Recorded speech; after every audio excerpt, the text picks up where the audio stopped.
Medium hair with bangs. The secret combo for a softer, younger look. Let's get one thing straight. Cutting bangs after 60 isn't a meltdown. It's a glow up. But somehow, we've been told that bangs are too young, too much upkeep, or too risky. Meanwhile, our faces are doing the heavy lifting of time and could use a little help from a good haircut. Here's the truth. Medium hair with bangs is one of the easiest, most powerful ways to soften your features and brighten your whole vibe. It frames your face, draws attention to your eyes, and adds instant personality. Without shouting, "I'm trying to look 30." This isn't about hiding age, it's about styling with purpose. Because after 60, you know what works and what absolutely doesn't, like those one-length haircuts that drag your face down, or those harsh part lines that make you look permanently surprised. So if you've been staring at the mirror, wondering why your hair looks fine but feels flat, you're in the right place. In this video, we'll show you exactly why the medium with bangs combo is magic for mature faces, and how to get the version that actually works for your features, texture, and lifestyle. Welcome to Elder Insights, where we age boldly, style wisely, and never apologize for great hair. If you're curious, click subscribe, and let's give your look the refresh it deserves. Number 1. The instant lift. Why medium with bangs works like magic. Let's start with a little test. The next time you're in front of the mirror, try this. Pull your hair up just a few inches and hold a soft bang over your forehead. Notice anything? Your face just listed itself. No needles, no filters, no fancy lighting. Just geometry. See, here's what no one tells you about aging and hair. Length and shape matter more than ever. Too long, and the hair pulls your features down. Too short, and suddenly everything's too exposed. But medium length, right around the collarbone or just above the shoulders, is the sweet spot. It gives your face room to shine without dragging it down. Now add bangs to the mix, and we're not talking about those old school straight across bricks. We mean soft, wispy, layered bangs that melt into the rest of your haircut. That little fringe, it hides forehead lines, draws the eye upward, and frames your expression like a subtle spotlight. This combo works especially well if you've started to feel like your hair has gone flat or your face is losing shape. It's not you. It's just that your haircut stopped doing you favors. Here's a thought. When was the last time your haircut actually supported your face, not just sat there politely? Most of us have been getting the same trim for years, maybe decades. And while that might feel safe, it also keeps us stuck in silhouettes that no longer flatter the way they used to. Hair has a job to balance, to lift, and to give movement around the face. Medium length with face-framing bangs, it gets the job done. And let's not forget the bonus. This combo plays well with real life. It's long enough to tie back when you're busy, short enough to stay bouncy, and low maintenance enough to not require 3 salon visits a month. With the right cut, it practically styles itself. Add a bit of texture spray, tousle with your fingers, and done. Effortless polish. And here's something we don't say enough. You don't have to chop off your hair just because you hit 60. Medium cuts aren't a compromise. They're a strategy. They give you structure without severity, softness without sloppiness, style without the struggle. Have you ever tried this length with bangs? If yes, did you love it or regret it? Drop your experience in the comments. It's like free wisdom for the rest of us. Up next, we'll talk about the most flattering types of bangs and which ones to avoid like a bad blind date, because not all fringes are created equal. Number 2, not all bangs are created equal. Find your face's best friend. Here's the thing about bangs. They're either your secret weapon or a styling nightmare you can't wait to grow out. And the difference? It's not luck. It's choosing the right band shape for your face. Let's clear something up fast. There is no one-size-fits-all bang. What flatters your best friend might completely drown your features. What looked amazing in your 40s might feel off now, and that's normal. Because your face changes, skin shifts, proportions soften, so the fringe has to evolve too. So what works after 60? If you've got a rounder face, go for a long side-swept bang that creates length and draws attention upward. Think of it like contouring, but with hair. Got a high forehead or more angular features? A feathered bang that starts higher and softens as it falls can balance everything out. No blunt chop needed. If you're dealing with wrinkles across the forehead, a wispy bang that grazes just below the brows can gently blur them, like nature's airbrush. Just don't go for the super heavy, solid fringe unless you want to spend half your morning blow-drying it into submission. And let's talk about thickness. For women with fine hair, it's tempting to skip bangs altogether. But wait, the trick is to keep it light and textured. Ask your stylist to cut into the fringe using a point cutting technique. It creates softness, not bulk. On the flip side, if your hair is still fairly thick, lucky you, ask them to carve out shape so the bangs move with your face, not just sit there like a visor. Here's a styling hack. A slightly curved bang, one that arches just a bit toward the outer corners, can lift your whole look. It mimics a subtle eyebrow arch, opens the eyes, and takes the focus off the forehead. A lot of women don't realize they're missing this until they see the before and after. Of course, your stylist plays a huge role here, and not all stylists get mature hair. So bring pictures, ask for customization, and do not settle for a copy-paste bang that belongs on a 25-year-old influencer. Now, can bangs go wrong? Oh yes. Ever walked out of a salon with bangs so short you looked like you lost a bet? We've all been there. That's why the golden rule after 60 is, when in doubt, go longer. You can always snip more. Growing back a too short fringe? That's a whole emotional journey. And if you're still unsure whether a bang will flatter you, here's a fun test. Hold up a thin section of your hair toward your forehead. Play around in the mirror. Side sweep it. Feather it. See how your face changes. You'll know when it clicks. So, do you already have a go-to bang style?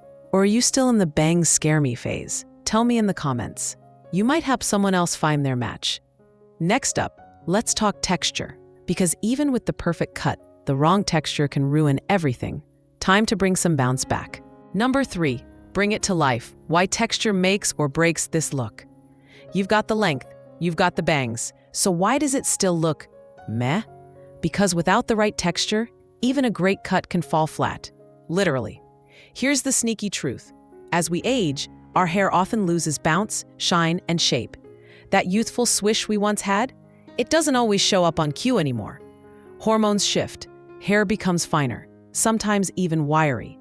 And if your cut doesn't add movement back in, it just sits there, limp, stiff, or puffed in all the wrong places. But don't panic. This is where layers step in, and not the overdone, choppy ones that scream 2004. We're talking about soft, strategic layers that give your medium cut and bangs room to breathe.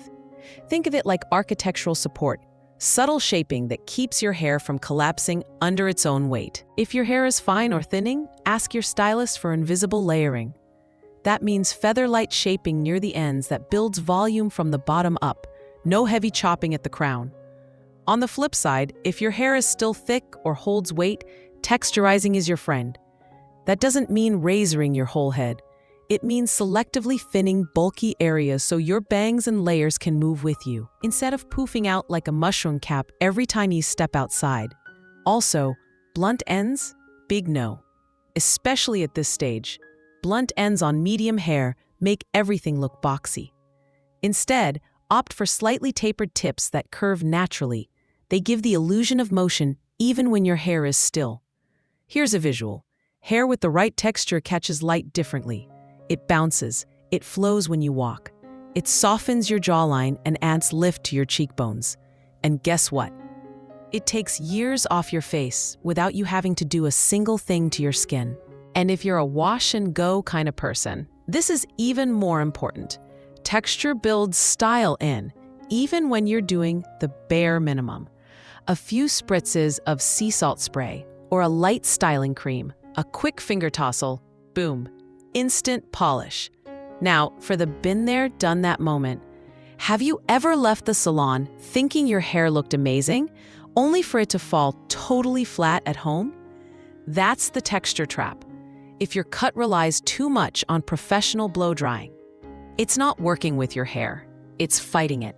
A good cut should support your hair's natural tendencies and give it a nudge, not force it into a look it can't maintain. So here's your power move. At your next appointment, say this: I want movement without frizz, shape without stiffness, layers that frame, not fight.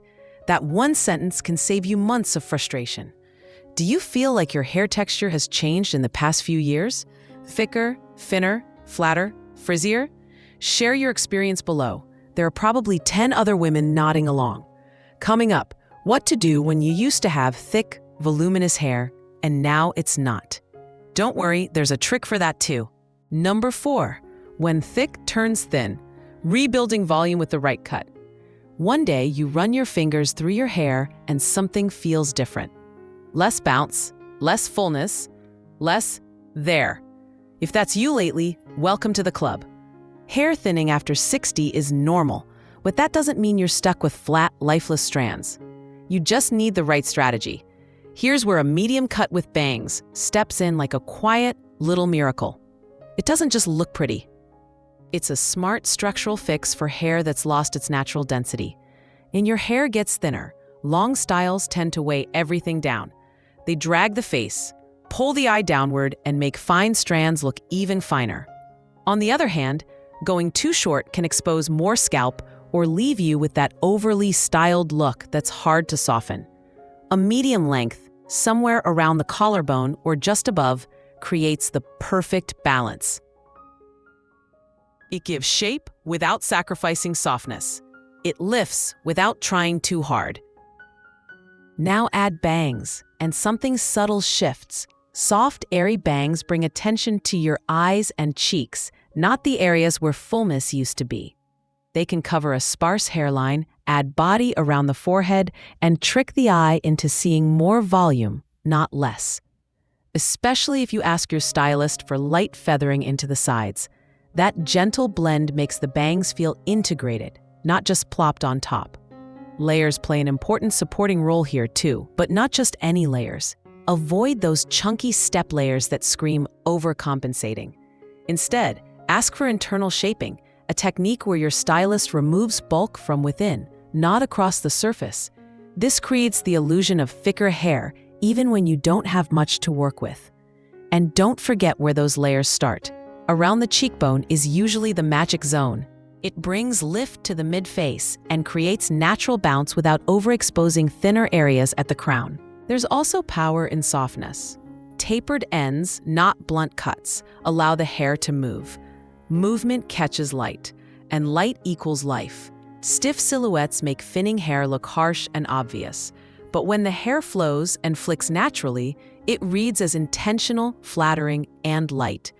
What's refreshing about this approach is that it doesn't rely on daily styling theatrics. No need to tease, mousse, or shellac your way to fake fullness. The right cut does the heavy lifting for you, literally. A quick blow dry with your fingers, a spritz of light spray or dry texture mist, and you're out the door.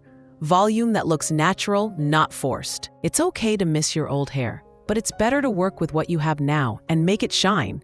You might be surprised how empowering it feels to walk out of the salon and think, this looks like me, just smarter. How has your hair changed over the last 10 years? Thinner on top? Softer at the ends? Share your experience in the comments. It's not just your story.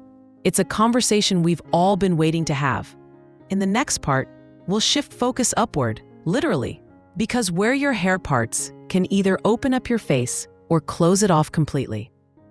Number 5, rethinking your part, the subtle fix that changes everything. Most of us have been wearing the same part since college, dead center, or maybe sharply to one side, because someone once told us it balanced our face. But here's the truth. What worked at 30 doesn't always serve you at 60. And your part, that tiny line on your head, can quietly make or break your whole look. When hair thins or skin loses firmness, that same old part can start to drag the face down. A center part especially can accentuate sagging or highlight loss of volume around the temples. And if you've already got bangs or layers framing the face, an outdated part line can throw the whole shape off. Now here's where medium-length hair with bangs becomes a game changer. Again, it gives you flexibility. It allows you to move your part without ruining the shape. And that shift alone can soften your look instantly. Let's say you've got side-swept bangs. Try moving your part just a touch, not dramatically but slightly off-center. That subtle asymmetry pulls the eye diagonally upward. It gives your features movement and keeps the style from feeling too stiff or symmetrical. Even better, it blends perfectly into soft, layered bangs, creating a gentle curve across the forehead that frames rather than flattens your face. And if your hair is thinning at the crown or along the part line, which happens to a lot of us, shifting your part just a few centimeters can help hide those sparse spots without adding any extra volume. It's not magic, it's smart positioning. One of the best-kept secrets is the zigzag part, not the spiky Y2K version, but a soft, broken part that ziggles slightly instead of running in a straight line. It creates lift, adds volume at the root, and makes thin hair look fuller with zero product. You'd be surprised how much fresher your face looks when the part stops slicing it in half like a ruler. The key here is flexibility. A medium haircut with layered bangs lets you experiment. You can flip sides, try a diagonal swoop, or shift your part back a little to add volume at the front. It's forgiving, it moves, and it works with the natural texture of aging hair, not against it. A lot of women say, "But I've had this part forever. It's just what I'm used to." Totally fair, but here's a gentle push. Habits aren't sacred, they're just routines. Sometimes, breaking one gives you a whole new version of yourself, one that feels lighter, sharper, and more confident in the mirror. Try this tonight. After brushing your hair, shift your part to a new spot and sweep your bangs across naturally. Just observe what changes. Chances are, your jawline will look softer, your cheekbones more defined. And if you don't like it, you can part it right back. Nothing lost. Have you changed your part in the past decade? Or are you still rocking the one from your yearbook photo? Let me know in the comments. And if it made a difference. In the final tip coming up, we're talking about the most overlooked part of any cut, the ends. Because even great bangs and a smart part can't save a haircut that falls flat at the finish. Number 6, let it move. Why your ends matter more than you think. So you've got the bangs, you've nailed the length, you've even adjusted your part for a softer, more lifted look. But something still feels off. The shape is right, the style should work, but the whole thing just sort of sits there. Here's what most stylists forget to mention. The ends of your hair do a lot more than finish the cut. They set the tone for how your style moves, how your face is framed, and how modern or dated your overall look appears. Let's be blunt for a second. Blunt ends are not your friend. They create a harsh horizontal line that visually pulls the face down, especially with medium-length hair, where the cut hits near your chin or collarbone. That solid edge can feel heavy, boxy, and stiff. Not exactly the soft, youthful energy we're going for. What makes the medium hair with bangs combo really work is movement. Hair that flicks, swings, curves. Ends that breathe instead of thud. To get that, you need to avoid the helmet effect, that rounded, uniform shape that looks polished for 2 hours, then collapses by lunch. Instead, opt for tapered ends or a soft undercurve. These create the illusion of lightness and allow your hair to respond to motion, not fight against it. A good stylist will know how to cut this into the shape using tools like point cutting or slide cutting. You don't want layers that scream, "I just got back from the salon." You want movement that feels lived in, like your hair just happens to fall in that effortlessly flattering way. And don't forget the power of flipping the ends, ever so slightly, away from the face. Not in a retro Farrah Fawcett way, but just enough to open the cheekbones. That one small fleck can completely change the frame of your face. If your hair is naturally straight and tends to look limp, try adding a few very subtle long layers in the lower third of the hair. This keeps the weight toward the ends, but gives shape where it counts. If your hair has a wave or curl, embrace it, but let your stylist cut into the curl to avoid that pyramid effect we all fear. Also worth mentioning, the ends are where dryness and damage show first. Even if the rest of your hair is healthy, tired ends can make the whole look feel dated. So make it a habit. Trim every 6 to 8 weeks. Just a dusting, enough to keep the movement alive. And here's a styling nudge. Try this. After your hair is dry, take a round brush or curling wand and lightly bend just the bottom 2 inches under or outward. One soft curve. It lifts the cut, draws the eye up, and makes the style feel intentional, not just hanging there. When your ends have life, your whole haircut feels elevated, literally and visually. That's what makes the medium length with bangs combo not just flattering, but dynamic. It doesn't just sit on your head, it moves with you, responds to your gestures, lights up your features. Do your ends still have movement? Or have they gone a bit stale? If you're not sure, here's a test. Tilt your head and shake it gently. If nothing shifts, it's time for a trim. Let me know your result in the comments. I dare you to try it. Let's take a step back. We've just walked through a style that's simple on the surface, medium length with bangs, but quietly powerful in all the right ways. Not because it tries to make you look 25, but because it knows how to work with your face, your hair, and your life right now. We let go of the all-or-nothing cuts. We ditched the blunt ends and the helmet hair. We rethought parts, reshaped bangs, and brought movement back where it belongs, around the eyes. The cheeks, the smile. Because after 60, beauty isn't about fixing things. It's about framing them better. And a great haircut, the right haircut, does exactly that. Medium hair with bangs doesn't shout. It whispers confidence. It softens what needs softening. It lifts what time has gently lowered. It doesn't erase the years. It highlights the parts of you that never faded. If you're ready to update your look, this is your permission slip. Bring this video to your stylist. Ask the questions. Try the tweak. Make the shift. And most importantly, don't let anyone tell you that bangs aren't age-appropriate. That's nonsense. If this helped you reimagine your next haircut, drop a comment and tell me which change you're most excited to try. And if you've already found your perfect medium with bangs moment, share a tip. Your story could be the nudge someone else needs. This has been another episode of Elder Insights, where we don't chase youth, we chase better choices, and occasionally, a really good round brush. Don't forget to like, subscribe, and turn on notifications, because great style, it never retires.